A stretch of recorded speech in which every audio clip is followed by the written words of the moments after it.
आहा, कैसी कृपा करी ठाकुर जी ने।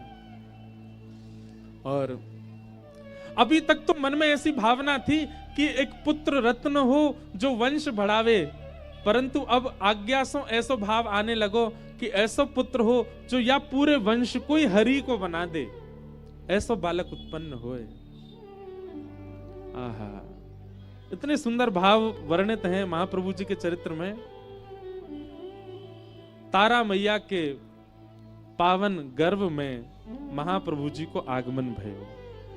बहुत सावधानी से सुनो। वर्णन करते हैं आचार्य चरण कि जैसे ही हरिवंश महाप्रभु गर्भ में पधारे हैं, तारा मैया की स्थिति कैसी है गई है? कोई भी कार्य कर रही हैं। भैया आज कथा कहनो तो सच में बड़ो चैलेंज वारो काम है, लेकिन आनंद भी उतना ही आ रहा है, भले ही कितनों भूचाल में चलो। यही भजन की असली परीक्षा है, यही कथा की असली परीक्षा है। शांत भाव में तो सब सुन लेंगे, सब सुना देंगे, पर ऐसी स्थिति में सुना के दिखाओ, और वो भी ऐसो प्रिय प्रसंग, ऐसो गंभीर प्रसंग। जाके लिए यूं कह रहे हैं सकृत को जाने, एक ही समझ पाएगा, वहां में भी ऐसे भूचाल, देखो कौन समझे। जैसे ही तारा मैया के कुक्षी में, तारा मैया के गर्भ में श्री महाप्रभु जी को आगमन भयो है। मैया की स्थिति कैसी है? रसोई घर में काम कर रही हैं, चूल्हा पे रोटी बनाए के धर रही हैं, और रोटी बना के धरते ही नेत्रबंद है रहे हैं, वृंदावन वृंदावन वृंदावन स्मरण है रहे हो है। सुंदर निकुंजन की स्मृति है रही है, सुंदर लता पत्र गुलमन की स्थिति स्मरण है रहा है। कभी घर के कोई कार्य चौका बर्तन करें और बैठी बैठी अचानक ही भावावेश में चली जाएं और यमुना जी के पुलिन को दर्शन हेन लग जाए, कलकल करती श्री यमुना जी को दर्शन हेन लगाए, श्री राधा श्री राधा श्री राधा, वृंदावन के कण कण से श्री जी को नाम उत्पन्न है रोए, ऐसा आभास उनको हेन लगे। रात्रि में शयन करती हैं तो स्वप्न में भी निकुंज दिखते हैं, स्वप्न में भी वन दिखते हैं, स्वप्न में भी श्री यमुना जी दिख रही हैं, स्वप्न में भी श्री वृंदावन दिख रहे हो है। भैया एक बात बताऊं आपको, यदि वास्तव में आचार्य सन्निधि ग्रहण कर ली होगी तो ऐसी स्थिति होगी। आचार्य यदि हृदय में आ गए होंगे, गुरु कृपा करके चित्त में बुद्धि में विराजमान है गए होंगे, तो ऐसी ही स्थिति रह जाएगी जैसी तारा मैया की भैया। आहा, सहज ही वृंदावन को स्मरण है रहे हो है। मैंने कहीं वाणी जी में पढ़ो कि श्री व्यास मिश्र जी और तारा मैया, आपको जो वंश है वो पूर्व के हैं तो ब्रजवासी ही, पर कोई कारण से देववन में विराज रहे हैं। तारा मैया अभी तक वृंदावन नहीं आई हैं, पर मैया को अंतरंग भाव में ही, सहज भाव में ही, मनस्थ भाव में ही वृंदावन को दर्शन है रहा। क्यों? क्योंकि महाप्रभु जी चित्त में विराज रहे हैं, गर्भ में विराज रहे हैं। रात में सोते सोते तारा मैया कभी उठ के बैठ जाएं, हे वृंदावन, श्री वृंदावन, प्यारो वृंदावन, मेरो वृंदावन, ऐसे नाम उच्चारण करने लगे। व्यास मिश्र जी उठ के बैठ जाएं और उठ करके कहें, अरे कहा भयो, ये कैसे वृंदावन को स्मरण? बोले मुझ को वृंदावन ले चलो, मुझ को एक बार वृंदावन देखना है। कैसे होगा श्री वृंदावन, कैसी होंगे निकुंज, कैसे होंगे गुल्म लता आदि, कैसे होगा श्री वृंदावन? मतलब केवल वृंदावन मन, वृंदावन तन, वृंदावन धन, ऐसी स्थिति बनन लगी तारा मैया की। क्यों? क्योंकि गर्भ में श्री हितरवंश महाप्रभु। एक दिन तारा मैया ने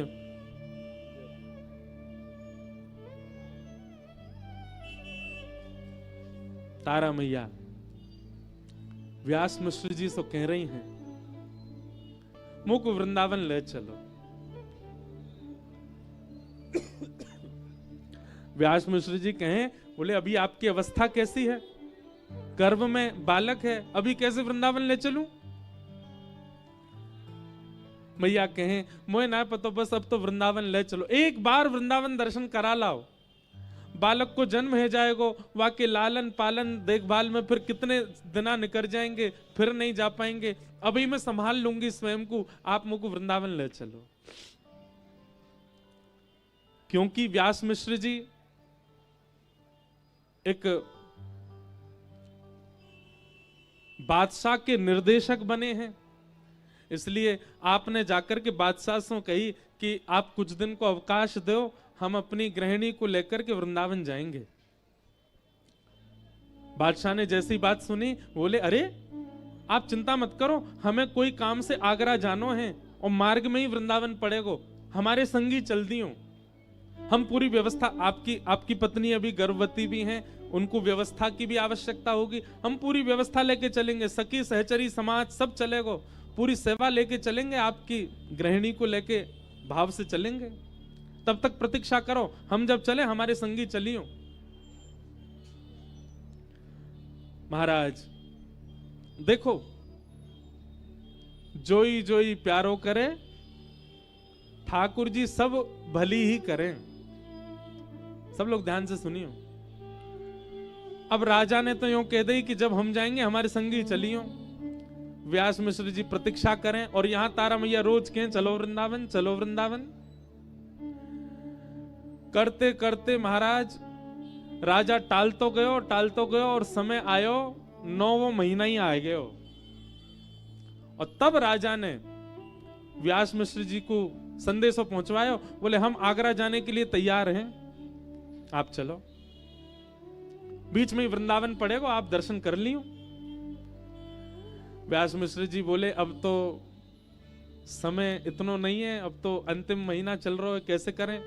बोले नहीं नहीं आप अभी चल, तो हम पूरी ऐसी व्यवस्था लेके चलेंगे कि महाराज पलकन पे लेके चलेंगे तारा मैया को। पूरी व्यवस्था करी गई, खूब सारी सहचरी लगाई गई, बढ़िया पालकी बनवाई गई और श्री व्यास मिश्र जी तारा मैया सबन के सहित निकल पड़े वृंदावन की ओर। ज्यों ज्यों वृंदावन समीप आ रहे हो है,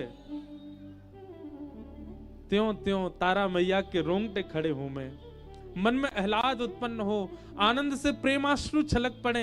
ये सहज ही हो रहा है। मैया कभी वृंदावन आई नहीं, वृंदावन कभी देखो नहीं, वृंदावन को कुछ पता नहीं, वृंदावन के प्रवचन भी नहीं सुने हैं, पर सहज ही ये भाव उत्पन्न हो रहे हैं। क्यों? महाप्रभु जी गर्भ में विराज रहे। जैसे ही वृंदावन आयो और वृंदावन में प्रविष्ट भये हैं, मैया तो ऐसे नृत्य करने लगी जैसे कोई अत्यंत स्वस्थ महिला नृत्य कर रही हो।